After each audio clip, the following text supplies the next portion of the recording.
I'm going to cover a bunch of Elon Musk's tweets as well. If you follow our ministry, I think I've done 4 or 5 podcasts, Is Elon Musk the False Prophet? And he keeps giving receipts. But let's read his latest tweet that is disturbing. As I mentioned several years ago, it increasingly appears that humanity is a biological bootloader, that we humans are a biological bootloader for digital superintelligence. So I had to look up what a bootloader meant. A bootloader is a computer program that is responsible for booting a computer and booting an operating system. Now, this is where it gets interesting.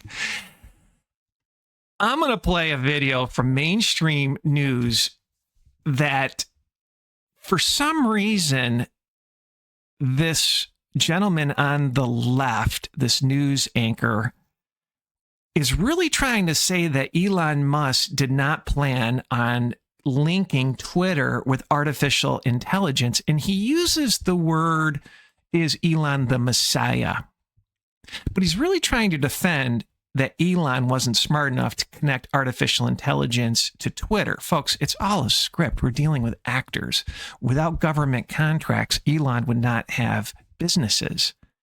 Amazon, $600 million from the CIA, every package subsidized by your taxpayer dollars. That's fascism. That's an unfair advantage.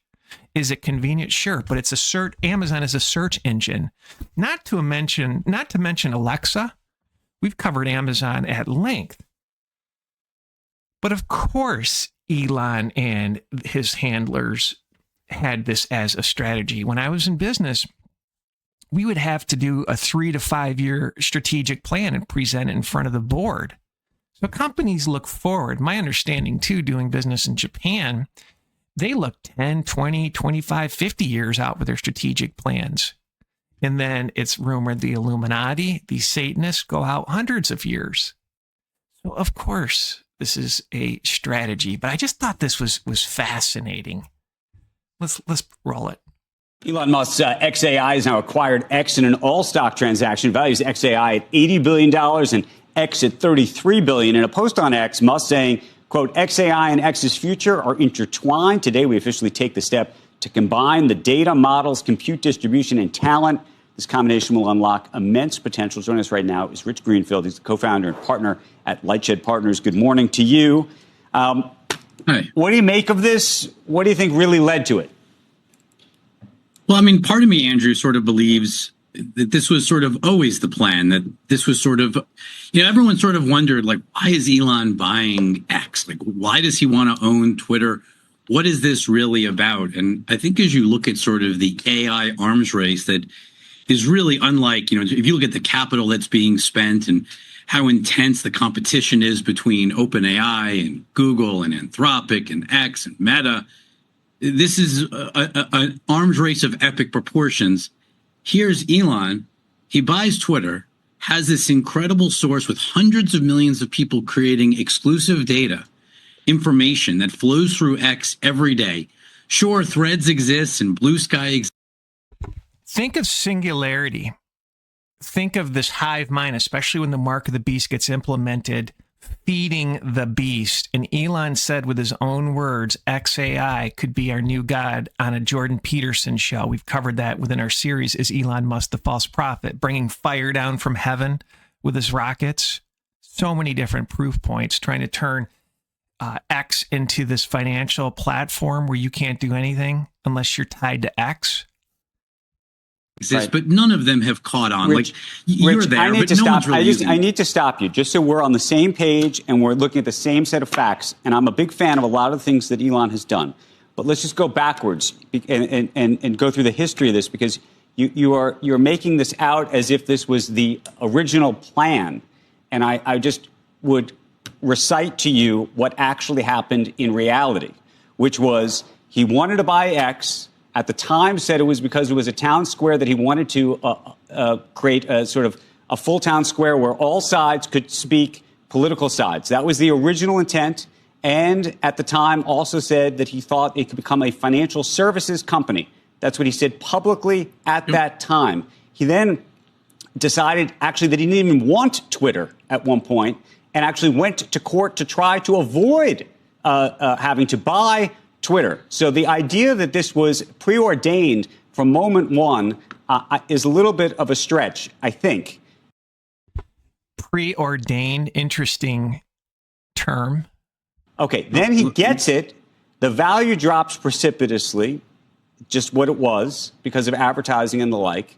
And at the same time, he starts to build XAI and gives a percent of that business to the folks who owned X, in part, I think, not only because they were using the data, but as a make good for the fact that the value had dropped as much as it had. You can continue from there, but that's actually what happened. I don't think you can dispute any of those facts. What I'm getting at, though, is a town square. Like, what was the ultimate purpose of building that town square? And we can debate whether it feels more biased one way or another. I'm sure everyone has their opinion of like what actually is happening on X. But what do you mean? There's not a debate about it, Rich. Do you think there's a debate? What I mean is there is still more dialogue that happens on X every day than what I see happening on Threads and on Blue Sky. Like 100%, but it's not. It hasn't turned out to be just look. And I say this just factually. It's not about having a political view.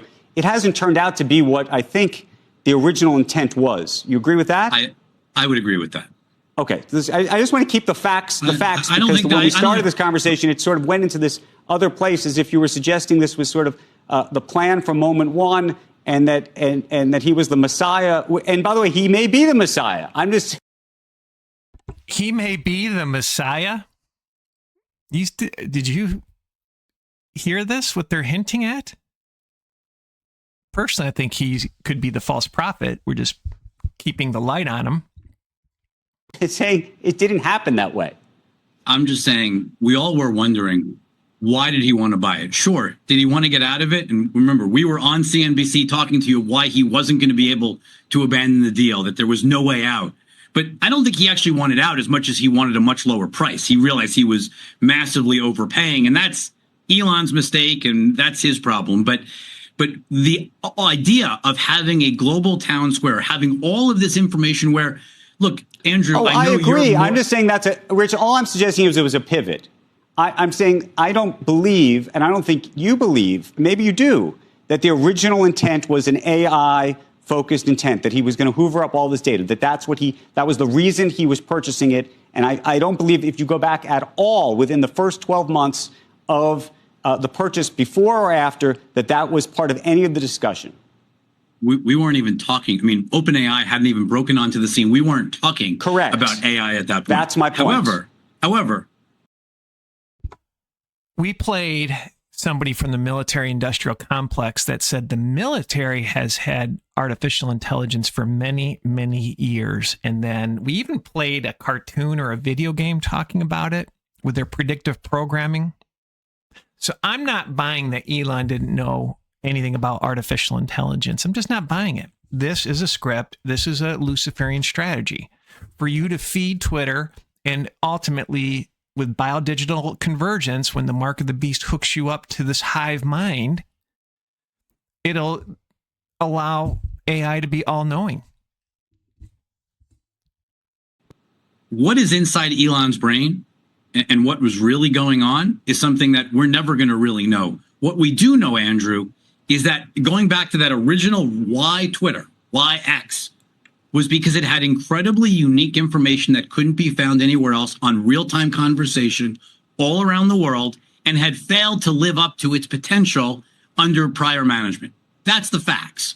And so whether he paid the right price or not, whether he realized he was going to shift this into AI or into some other thing, the idea was he had an incredible amount of content and real-time information that couldn't be found anywhere else. And I believe 100% aligned what's in that happening. regard. And what I believe is happening Rich, is it took he is 10 times worried. as many employees to make sure you did nothing on the laptop or the Wuhan lab origin. So, get rid of 90% of the employees and actually start putting every side of an issue on Twitter. So I would say Messiah, yes, at this point, whether he lost or not. But what did you say? What I'm he getting might at, be the Andrew, and Messiah? what I think is really I say he might powerful be the about- Messiah. Might be I'm the not Messiah. saying he's Okay. not. All I'm right. just saying that in the context of how this whole transaction came about and what the original origin story really is relative to the way Rich portrayed it from the beginning, I think is a little bit different. Having said that, I think he made the pivot, and he's obviously been quite very successful making that pivot. I'm not saying it was a Trojan horse to AI when he announced the original transaction. Right. And that was the point I was trying to make. It was a Trojan horse for something. It wasn't about buying an ad-supported Twitter. That was certainly not the goal. I don't even think he really likes advertising all that much. But the reality is there was a plan to use this data for something bigger. And I think what's really interesting about this transaction of going from 10% ownership to it being completely owned by XAI is now there's no debate, no fiduciary responsibility to sell this data to anybody else. This now can be proprietary to XAI. Trojan horse for AI. Did you hear that? That's what I should have called this VCast.